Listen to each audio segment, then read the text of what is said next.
Welcome to Dare to Discuss, the podcast exploring medicine's untold stories. This is a bonus episode where you can hear the full interview with our expert.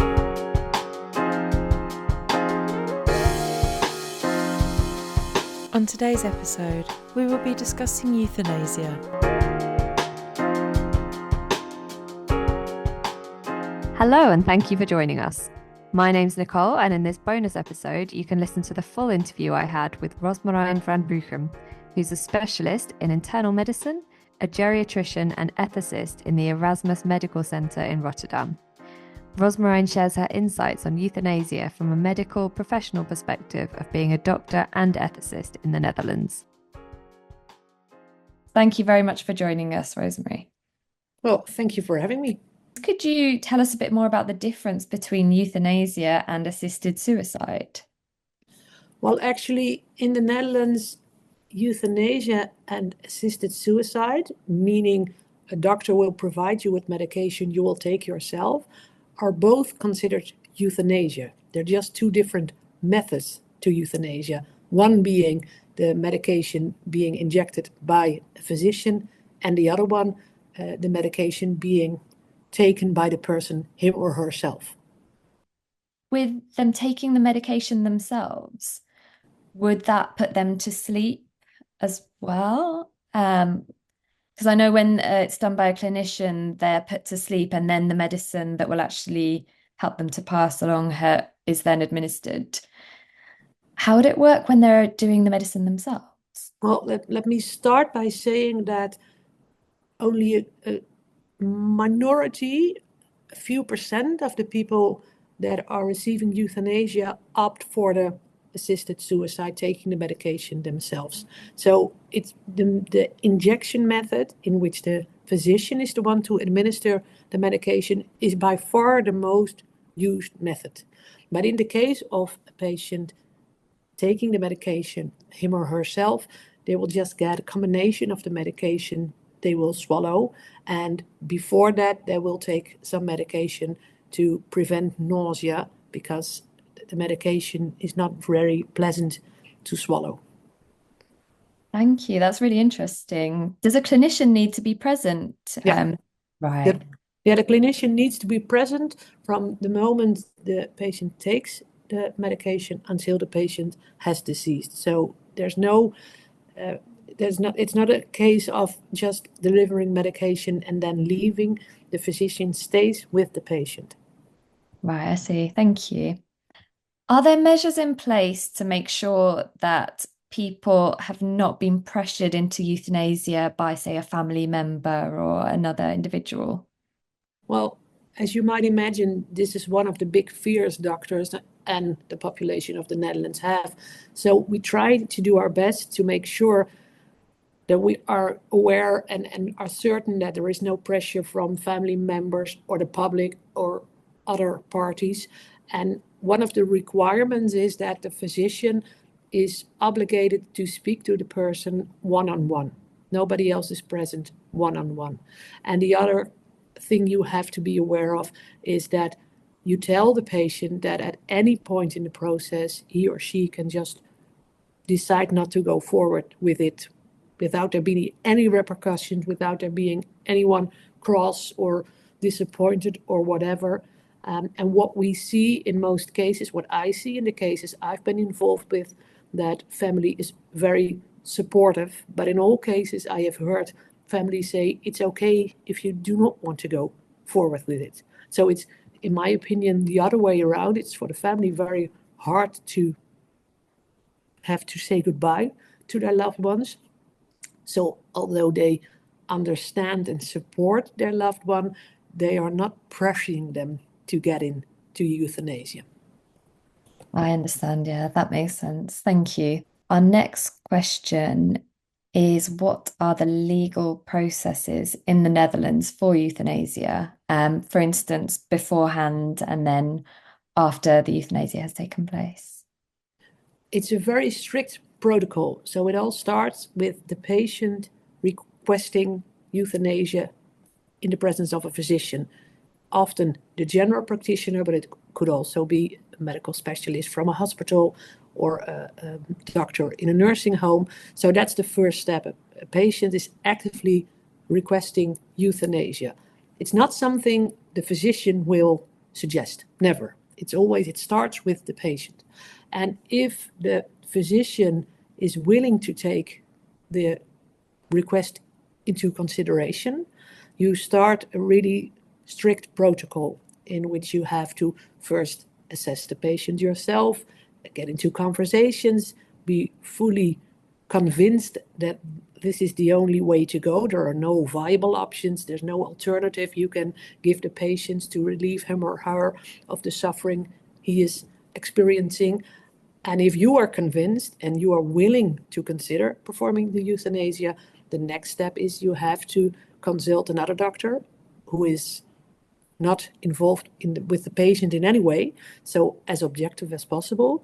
And in the Netherlands, we now have a group of doctors who have specialized in assessing euthanasia requests. They are not performing the euthanasia, but they are assessing the patients. And they will come and talk to the patient and reassess all the requirements that are needed, all the requirements that you have to meet before you can even consider performing euthanasia. And if that second doctor is also convinced that all requirements are met, then you can go forward and talk to the patient. And it is the patient that will suggest a date. It's often the doctor that then will suggest a time, because sometimes the patient proposes a time that will not be very practical with the medication or whatever, but the patient is the one to suggest the date. And if the euthanasia is performed, that's also very much a protocol. So there's no way you can choose your own medication or think for yourself the dosage you would use or how you should administer. No, that's all very, very much written down in the protocol, and we have to just follow the protocol. The pharmacist has to follow the protocol, the doctor has to follow the protocol, and you have to all write it down very clearly, because after the euthanasia is performed and the patient is deceased, you will have to send all your documentation to a council that will judge you, assess if you've done it the right way, and you have to make clear why you did it the right way. So any deviation from protocol is frowned upon, and you will have to come and explain yourself why. So I've never deviated from protocol. I've never met any doctor who has deviated from protocol.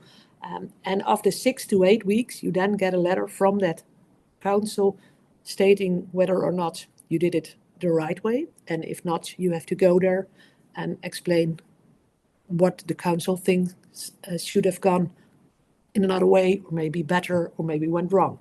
So it's really, really a rigorous procedure that's followed.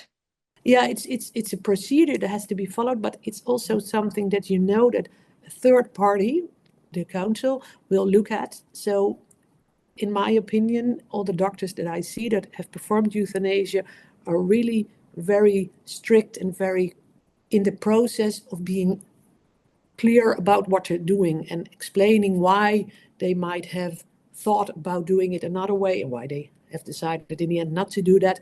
So it's not something you just do. It has real big possible repercussions. For one, a patient is dying. That's by far the major repercussion. But it's not something you just do on a whim or just on a free Friday afternoon, because you also have to consider the council that will check what you did. And I think that's good. I think the threshold to perform euthanasia should remain high. It should not be an easy procedure you just do in between other activities. It has to be very, well, let's say difficult and complicated and time consuming. So the doctors keep on considering whether this is the right way to go. It should never become an easy option. Thank you. That's really interesting. How quickly can euthanasia be sort of carried out once a patient has requested it? I suppose they're in a lot of pain. Yeah, well, that's a good question with quite a pitiful answer, because it varies drastically. In my case, I have once performed a euthanasia that had 4 days between the first time the person mentioned euthanasia and the day the euthanasia was actually performed. But that was a patient who had a dramatic somatic condition, who was in tremendous amounts of pain, who was suffering without any doubt. That is a case in where nobody was wondering whether there was suffering or not. It was clear. But if you look at the more difficult cases, for instance, if there is a patient with a psychiatric reason to request euthanasia, those cases can take years because it's difficult and then you want another opinion and you want to see if there are other options. Is there nothing else we can do? So depending on the difficulty of the request and of course of the request of the patient, some patients, I have had a patient who said, I really want euthanasia, but after Christmas, and that was in June of that year. So we had a time gap of at least 6 months. But so it can be quite a short period if all the parties are willing to put in the effort, but most of the time it takes several weeks. And a psychiatric reason, what sort of thing would that be? Well, when we started thinking about euthanasia in the Netherlands, what you see is that the reasons to consider euthanasia in the early days, so to speak, were all very somatic. So patients with cancer, patients with ALS, with the degenerative neurological diseases. So all diseases in which you knew death was imminent, suffering was to be expected and already present and would increase, and there was quite a short lifespan, a few weeks, maybe a few months, but that will be it.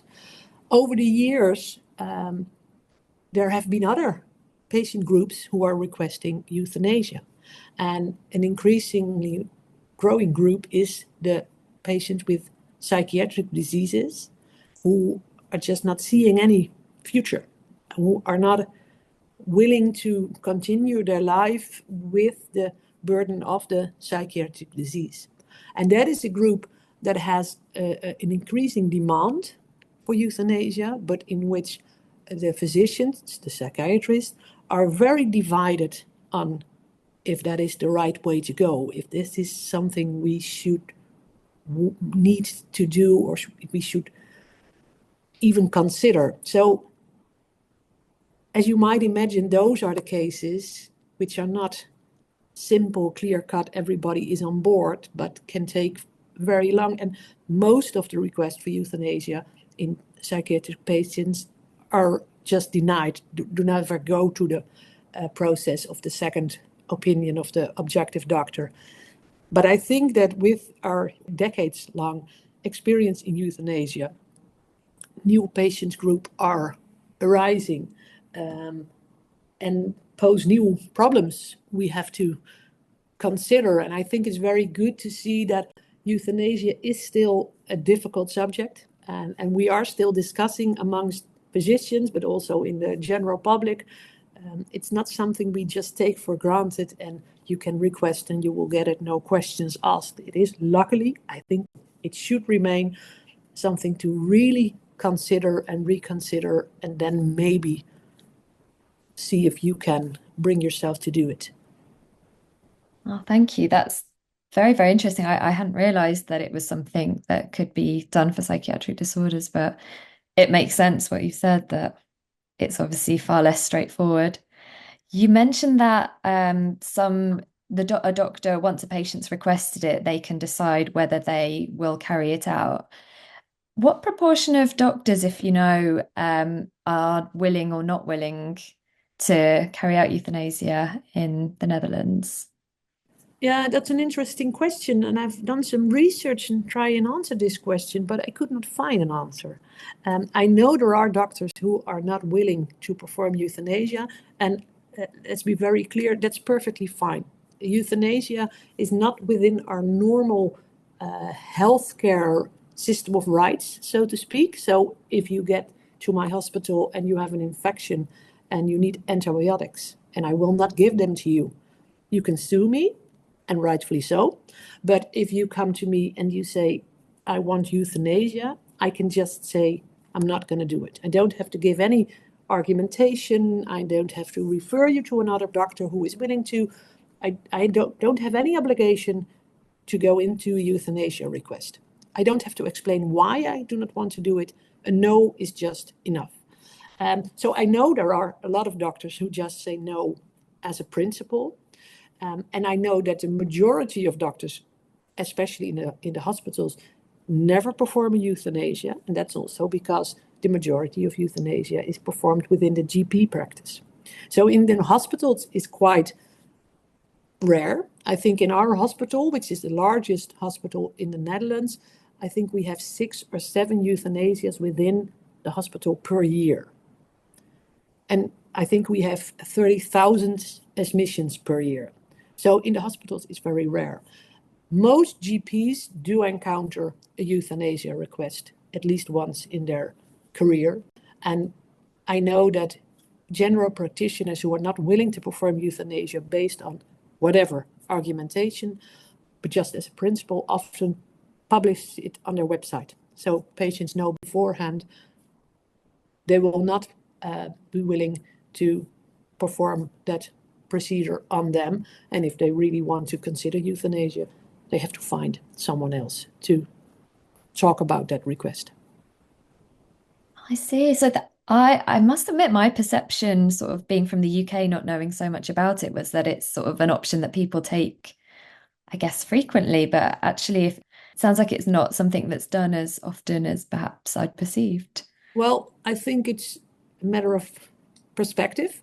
In 2023, so last year, a little bit over 9,000 cases of euthanasia were reported. And I think we can safely consider that in the last years, the euthanasia that were reported are actually the euthanasias that are performed. I don't think there are any under the counter euthanasia we do not know about. So if you look at it in numbers, that's a little bit over 5% of all patients that have died in that year. So it's not nothing. It is a portion. 5% is not a small amount, but it's also not the predominant way people die in the Netherlands. The far majority still dies without ever requesting or having performed euthanasia. I see. Thank you. How do medical professionals ensure that there's no pain associated with euthanasia and during death in this process? Well, as I said, there is a very strict protocol. And of course, a lot of the patients that are getting euthanasia are in pain based on their underlying illnesses, their existing diagnosis. But the process of euthanasia itself is painless, because what happens in case of the method in which the physician injects the medication I'm talking about, an IV is placed, 2, because you never know if some of the 2 will not work properly. And if the patient wants to, and I've known patients that have denied that, we first give lidocaine just to numb the place of the IV, because the coma inductor you then administer can cause some irritation on the IV. But once you have administered the coma inductor, patients will be in a coma. And we check whether the coma is deep enough to see if there's any cornea reflex still there. So you have to check whether your coma is sufficiently deep to even consider then administering the muscle relaxant. So in all the euthanasia I have been present at, I've never seen any, not even a tiny bit of discomfort other than the placement of the IV, which is a nuisance, I think, for everyone. But that's it. After that, the process is without any pain for the patient. You mentioned previously that it's emphasized to the patient that they can change their mind at any point in the process. Do you happen to know what proportion of people, if this happens, get to the day and then change their mind sort of at the last minute? Yeah, as far as I know, none.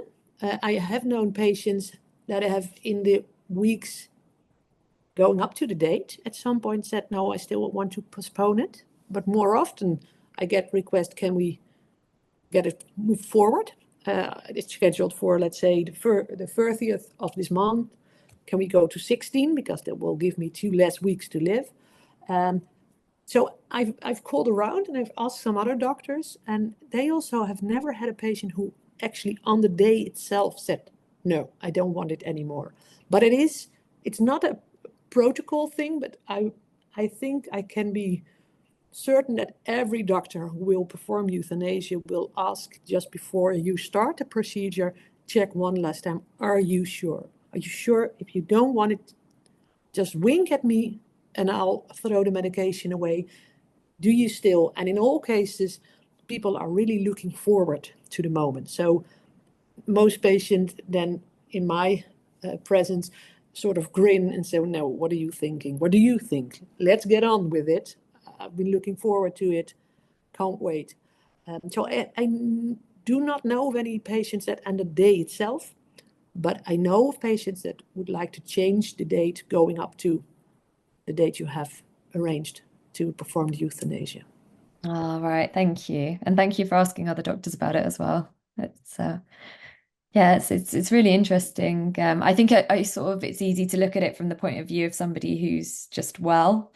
But of course, yeah, these people are in severe pain and suffering. Yeah, I think you are right, because I am well as well. I'm healthy. Yeah. And when I was younger and the first time I got a request for euthanasia, I found it really hard to just understand how a person could come to a point in which you think death is actually the better option. So I struggled with that and I did not understand it. But the patients, the individual patients that you talk with, all of them were very able to make it clear to me why for them death was the better option. And I think that's still I'm still very impressed by that, but also I'm impressed by the fact that a person is able to at one point decide for themselves that death is the better option, because that's I think it's a tremendous difficult decision to make, to just admit to yourself that death is the better option. We have a very strong survival need in our being. So yeah, I think when a patient is really adamant about it, I think we have to take that serious, because that's something that's really their being at that moment. They are the pain and they are the suffering they're going through. So when I was talking to Linda, we were discussing sort of whether there was kind of a funding process. Because again, my perception being from the UK is that it might be something that, say, had to be done privately or was maybe quite an expensive route to go down. So we were wondering, is it funded by the care system? How does that sort of thing work? Yeah, it is funded. It is something that is within our reimbursement system. So euthanasia is a medical practice, is a medical intervention, so to speak. So if you perform it in the right protocol way in which it is allowed, it is funded. So the patient does not have to pay for it. The family does not have to pay for it. There is what we have in the Netherlands, in a good Dutch word, the eigen risico. So that's your own risk. So that means that the first few €100 of your medical expenses each year you have to pay for yourself. That might apply, but in most cases, or in all cases, patients with euthanasia have a lot of medical problems. So they've used up their own risk far prior to the euthanasia. And thus there will be no bills coming in for the family to pay by themselves. It's covered by the health insurance system.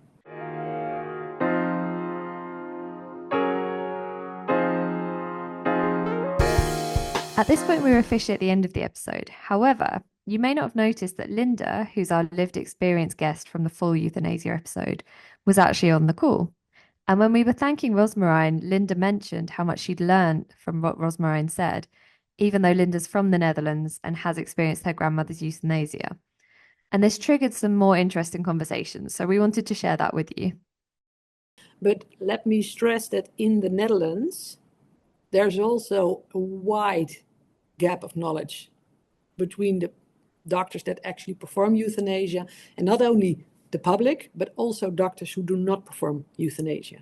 Right. So it might seem to the outer world that the whole of the Netherlands is really, really well written and it knows all about euthanasia. No, they're not. I get a lot of patients, a lot of family members who just tell me, my mother would have wanted euthanasia. Can you do that? And if I then say no, because your mother has to ask for herself and she can't because she's too ill or she's already in a dementia state or she is in a coma or whatever reason, there's a lot of sadness and sometimes anger because why can't I just do it? Because euthanasia is something that we have a right to. And that is not the case. A patient cannot demand euthanasia. A patient can request a physician to consider a euthanasia, but it's not something you can demand. And even my fellow physicians who are not familiar with the concept sometimes have very limited knowledge about what it entails, what it means. I see nurses who confuse euthanasia and palliative sedation, and they are two vastly different options. So even within the Netherlands, euthanasia, in my opinion, in the general public and the not so knowledgeable physicians, nurses, has become some kind of mythical solution if you do not want to live anymore, but that is not the case. So I think the Netherlands could also use some more clear knowledge about euthanasia, and that is not always the case. Oh, I see. But again, like our perception in the UK is just that it's an option for everyone. It's easy to do, and No, wow. luckily it's not. And I'd like to emphasize that I think it should remain a difficult procedure. As well for the patients, it should not be something you consider after writing your grocery list for this week. Oh, how about euthanasia? That could also be nice.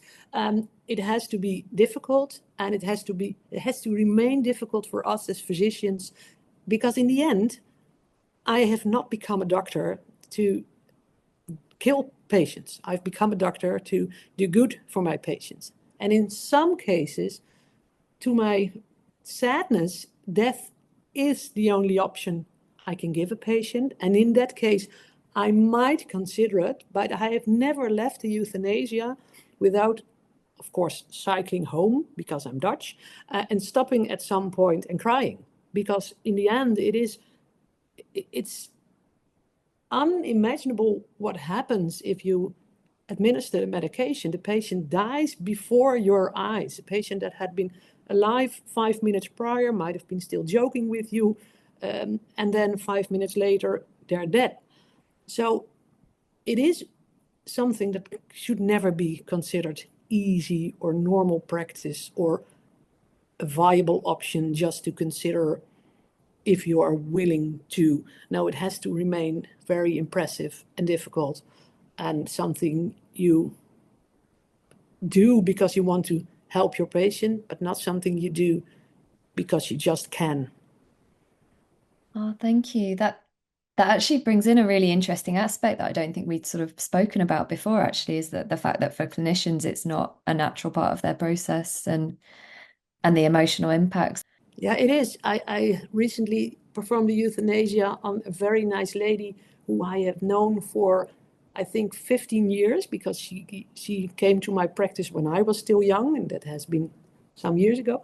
And so we sort of grew old together. She was the one I dedicated my thesis to, and she was already dead when I had my thesis because I performed euthanasia on her. So she was the only one who had read my thank you at the end. It's the personal part, and she's named in it. I called her name, and she asked me to just keep telling her story. But when the euthanasia was there, and I was preparing myself, and I recount all the syringes, and I go into my head, I go into the protocol not to mess it up. And I was really in my zone, and I had told her I was going to go into the zone, so I would become a distant doctor. I'm not a distant doctor normally. And just before I could administer the lidocaine, she said to me, "Did I ever tell you I consider you a daughter?" And so, and then her real daughter, who was there, said, "This is not helping, Mom." And we laughed all a little bit, and I got back in my zone. But there is almost always a personal connection with that patient. So the fact that you are the one to end that life, I cannot describe what it means. And I think I did the right thing. I still do. And I think I will do it in the future if I really think it's the only option. But it's not an option I hope they choose. I would rather for them to choose to die without me actually helping them. So, yeah, it is hard. For the physicians also, there are a lot of doctors, GPs, who say I perform maximum 1 euthanasia per year. Even if I get more requests, I'm just not going to do it. It's too hard for me. So that is an aspect I think we should take into account. It's not something that's just for the public. It's also something that resonates within your physicians, within your nurses who are present.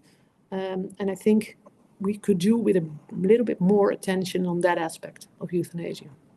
Really interesting. Do you think it's sort of comforting for the patient to have that carried out by somebody they've got to know?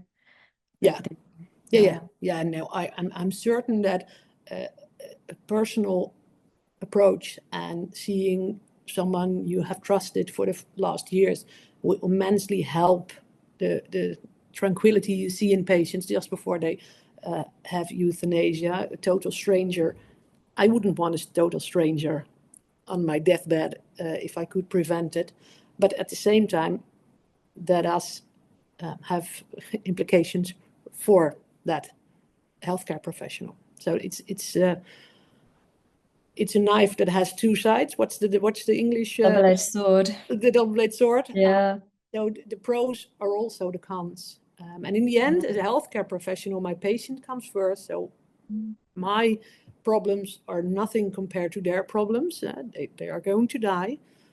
But it does not mean that I go through a process without feeling anything. And also the waiting time. You perform the euthanasia and you are convinced you did it all right, and you have checked it and double checked it and have a colleague check it, and you're certain you did it all right. But the waiting time between the moment of euthanasia and then the 6 weeks until you get the letter confirming that you did it all right is still stress. I dream about it. I dream about letters coming in that I didn't do it right. And then in our hospital, you get the call, there has been a letter delivered to you, because it's a letter that you have to sign for. And then I have to walk like the 1,000 meters to the desk where I can receive the letter. And not until the moment I get the letter, I know if it's a thin one, I'm okay. If it's a thick one, I've never received one, thank God. But if it is ever going to be a thick one, I'm in trouble. So it's a lot of stress. Wow. Again, that's another side of it that I just had no idea about. Gosh. And it's so admirable that you have such a patient-centered approach, and despite all of that, you're willing to do it for your patients. Yeah, but in the end, that's what matters the most. My suffering is nothing compared to their actual suffering. So again, it's something I will do again in the future, but it will never become easy. Right. Thank you. So I've learned so much today. Thank you. Right. Well, you're welcome. Thank you for having me.